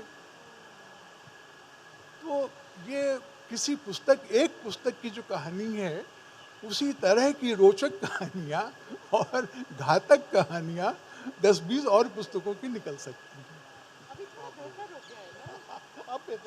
शंपा जी को कुछ कहना है जी। हाँ, मुझे ठीक इस बात पे, क्योंकि ये तो जिस तरह की बातें सामने आ रही हैं उसमें बहुत सारे फोर्सेस क्या क्या, एक तो इसमें तो ये समझ में आ रहा है कि समय अपने आप में ही एक फोर्स है, जिसमें कि लेखक को खुद लगने लगता है कि एक समय पे उसका लिखा हुआ शायद एक समय के बाद पुराना हो जाता है। लेकिन मैं मुझे इसको सुनते हुए, आप लोगों की बातों को सुनते हुए एक और बात याद आ रही थी, जिसके तरफ रुस्तम भरूचा जी ने बहुत बड़े, कहना चाहिए कि लगभग आक्रोश के साथ में जिसकी बात की है, जब वो चाहे पीटर ब्रूक की बात कर रहे हो। हालांकि मुझे तो, जैसा कि पूनम जी ने कहा, पीटर ब्रूक ने महाभारत में जिस तरह के एक्सपेरिमेंट किए, मुझे तो ऐसा लगता है कि उसका बहुत ज़बरदस्त योगदान भी है। लेकिन रुस्तम भरूचा जी का कहना है कि चाहे ग्रोटोस्की हो, चाहे पीटर ब्रूक हो, वो जब करते हैं तो वो एक अलग किस्म की एडिटिंग करते हैं। वो एक डीकॉन्टेक्चुअलाइज तरह से, जैसे उनका कहना है कि ग्रोटोस्की के लिए बेसिकली चाहे वो योग हो, चाहे वो कुडियाट्टम हो, वो सब तकनीकें थी उनके लिए। वो तकनीक थी जिसका उन्होंने अपने पर्पस के लिए इस्तेमाल किया। तो उनके लिए वो एक पूरा फॉर्म नहीं है, या उस फॉर्म का क्या ऐतिहासिक सामाजिक परिदृश्य है, इसमें उनकी रुचि नहीं है। इसी तरह से उनका कहना है कि पीटर ब्रूक ने भी देखा जाए तो उसकी जो स्ट्रक्चरल कोहेरेंस है, जो कि वैश्विक है एक तरह से, उसको लेते हुए और उसमें अपनी बात को, यानी कि अपने कहने को बेहतर बनाने के लिए, और उसमें से उनका कहना है कि उन्हें उसमें से स्टोरी मिलती है। मुझे लगता है कि ये एक बहुत दिलचस्प बात है कि भारत, जब पीयूष शायद पूछ रहे थे, तो भारत जब विश्व से एक तरह का सामना करता है तो संभवतः आधुनिकता की बात आती है, जो शायद इस एनकाउंटर के बिना संभव नहीं था। और जब विश्व भारत की ओर देखता है, मतलब ये जाहिर है कि सिंप्लीफिकेशन है, लेकिन जब विश्व भारत की ओर देखता है तो वह एक तरह से परंपरा की कुछ बात करना चाहता है। वो तो बात ये है कि अब इन दोनों के बीच में आदान प्रदान बिल्कुल सख्त ज़रूरी है। मतलब मैं बिल्कुल मानती हूँ कि अगर अनुवाद ना होते तो हम कहाँ होते, मैं तो कल्पना ही नहीं कर सकती। लेकिन ये जो दिक्कत है वो दरअसल ये है कि हम लगातार अपने परिष्कार के लिए, अपने होने के लिए, अपने समसामयिक होने के लिए, और वो खतरा है जो किसी ने उठाया था यहाँ पे दूसरे प्रश्न के रूप में, कि हमें लगातार ये डर लगा रहता है कि अगर हम स्थानीय या की बात करेंगे तो हम कहीं सांप्रदायिक ना हो जाए, लेकिन और अगर उसकी बात नहीं करते हैं तो वो होता है जो आशुतोष जी ने कहा कि हम एक अजूबे में, एक एग्जॉटिक में बदल जाते हैं। तो मुझे लगता है ये आधुनिकता और परंपरा, इन दो के बीच की जो रस्साकशी है, ये वो महत्वपूर्ण बिंदु है जिस पर कि आदान प्रदान हुआ है और दोनों तरफ से हुआ है। इस रस्साकशी पर शायद हम अब समाप्त कर सकते हैं। कोई अंतिम प्रश्न हो तो बताएं, हम एकदम अपने समय पर पहुंच गए हैं अब। रचना जी सुन रही हैं कि नहीं? खड़ी तो है वहाँ। सुन लेंगे, थोड़ा जोर से कहें रचना आप। जी को सुनवाइए जरा। रचना जी, आपको बधाई देना चाहता हूँ एक बात, छोटी सी बात के लिए, कि इस सत्र का शीर्षक आपने रखा है वैश्विक साहित्य। ये मुझे बहुत अच्छा लगा। विश्व साहित्य से बहुत फर्क है वैश्विक साहित्य। और ये, हाँ, कौन है? प्रियदर्शन जी को बधाई देना है। जिसने भी सुझाया है। प्रियदर्शन जी और संजय जी को बधाई दीजिए। ये पूरा, आप अब तक नहीं थे, अब बधाई लेने आ गए हैं। नहीं प्रियदर्शन जी, मैं ये कहना चाहता था कि विश्व साहित्य और वैश्विक साहित्य में जो अंतर है वो केवल शब्द का अंतर नहीं है, केवल अनुवाद का अंतर नहीं है। वो अंतर हम अवधारणा के स्तर पर इसकी गवेषणा करें और इसकी एक छोटी सी सैद्धांतिकी बनाएं। क्योंकि इसमें एक और बड़ी भारी बात है, वो ये क्या है कि वैश्विक साहित्य को हम अंग्रेजी में कैसे कहेंगे? नहीं कह पाएंगे। वर्ल्ड से वर्ल्डी बनता है, जिसका अर्थ बिल्कुल फर्क होता है। तो इसमें आपके मन में शायद ग्लोबल की ध्वनि रही हो, ग्लोबल रहा होगा ना? हाँ, तो ग्लोबल जो है ग्लोबल वर्ल्ड नहीं है, ये दोनों अवधारणाओं का मिलन हो रहा है। हाँ, आप जरा कुछ बताइए, अंतिम वाक्य आप ही कर रहे हैं। नहीं, असल में साहित्य के बारे में मैंने, हर तरह का साहित्य वैश्विक होता है, ये मेरी पुरानी धारणा है। मतलब जिसको हम क्षेत्रीय, जिसको स्थानीय बोलते हैं, उसमें भी वैश्विकता के तत्व होते हैं। और मैंने अपने बचपन में जो अनुभव किया कि हम तो अनुवाद से ही बने हैं। सोवियत संघ के सारे लेखक, मतलब मेरे लिए सबके सब हिंदी के लेखक हैं। गोरकी भी हिंदी का लेखक है, टॉल्स्टॉय भी है, शरद चंद्र तो हैं ही, अमृता प्रीतम भी हैं, वो विमल मित्र हिंदी के लेखक हैं, विजय तेंदुलकर हिंदी के लेखक हैं। तो ये तमाम जो लेखक हैं मेरे लिए, वो सब हिंदी के लेखक हैं। और जो विश्व साहित्य से वैश्विक साहित्य को अलग करने के पीछे वैसी सुचिंतित अवधारणा तो नहीं, लेकिन ये ख्याल ज़रूर था कि जब हम वैश्विक शब्द का इस्तेमाल करते हैं तो उसमें शायद साहित्य की और भाषाओं की इस आपसदारी का एक तत्व चला आता है। शुक्रिया। आशीष, अब आप अपनी शुक्रिया प्रियदर्शन जी। आपने पूरे सत्र के दौरान देखा कि सिर्फ वैश्विक साहित्य के आईने में ही हिंदी साहित्य पर बातचीत नहीं हुई, बल्कि हिंदी साहित्य के आईने में वैश्विक साहित्य का प्रतिबिंब कैसा बनता है, उसके क्या प्रभाव हैं और उसे हमने नए रूपों में कैसे ढाला है, इस सब पर बहुत गहन चर्चा हुई। आप लोग भी इसमें शामिल हुए।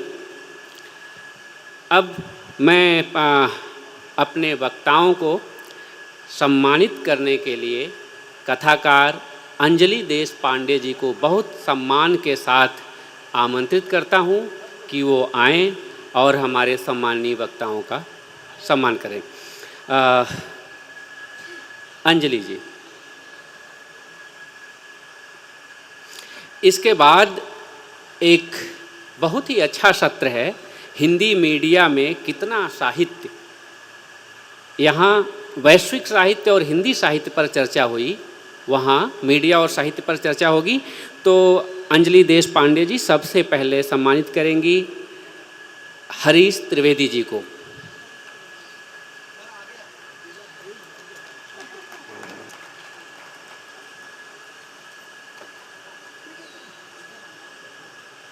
फ़ोटो का भी मसला है सर।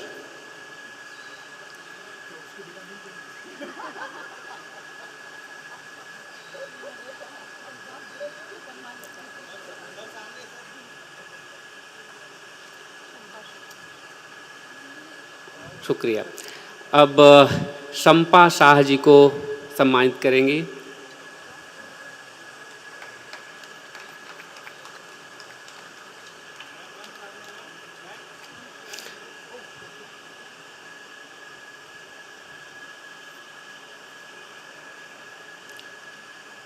पूनम सक्सेना जी को सम्मानित करेंगी अंजलि देश पांडे जी।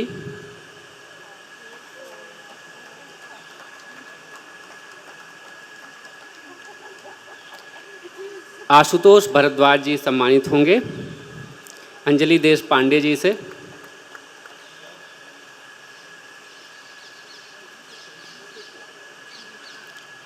शुक्रिया अंजलि जी। अब एक ग्रुप फोटो के लिए बस एक सेकेंड, वो भी एक औपचारिकता है। तो अब ग्रुप फोटो के लिए मैं रचना जी को आमंत्रित करता हूँ कि वो आएँ और हमारे वक्ताओं